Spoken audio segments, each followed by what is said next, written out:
Coach, let's just talk about the first regatta of the season, your overall thoughts on facing Gonzaga and winning back the Folly Cup. Well, of course, the number one goal was to get the Folly Cup back, and we achieved that. And both the 1V and the 2V8s performed very well for first race. I was pleased with. We sectioned the race into 4 different quarters, and the second and third quarters are kind of the hardest to get right. And I think both boats did a fabulous job during the body of the race. So that's what I was looking for today. Jenna, for you guys to be able to get a victory and talk about the start for the team out on the water, it seemed like you guys had a good start there at the beginning.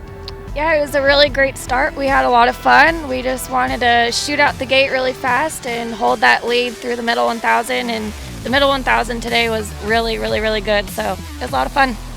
Coach, for you, looking at the regatta as a whole, you mentioned wanting to see the teams implement a race plan.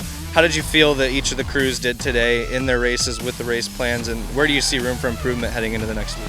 Well, early in the season, I see everywhere there's room for improvement, but I think that we have a mature squad, in our first 2 boats, but we have a lot of youth in the 4 and the 3V and on down the line, and so their learning curve is just going to be huge, and they'll get a lot out of. I think you learn more from your disappointments than you do from your victories, and so I think that they're going to come back ready to go on Monday and with a lot more focus and determination.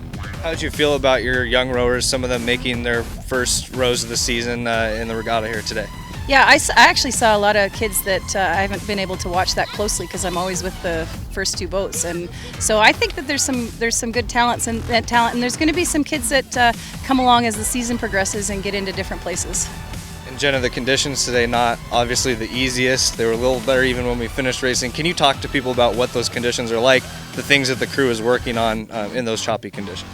We actually had these conditions yesterday, so yesterday was a really good practice to deal with them again, but I don't know, you just have to find your point as a coxswain, try to hold that point, let the rowers know that there is a crosswind, there is a headwind, and you just tell them they have to pry their bodies into the headwind and try to deal with it as best as you can.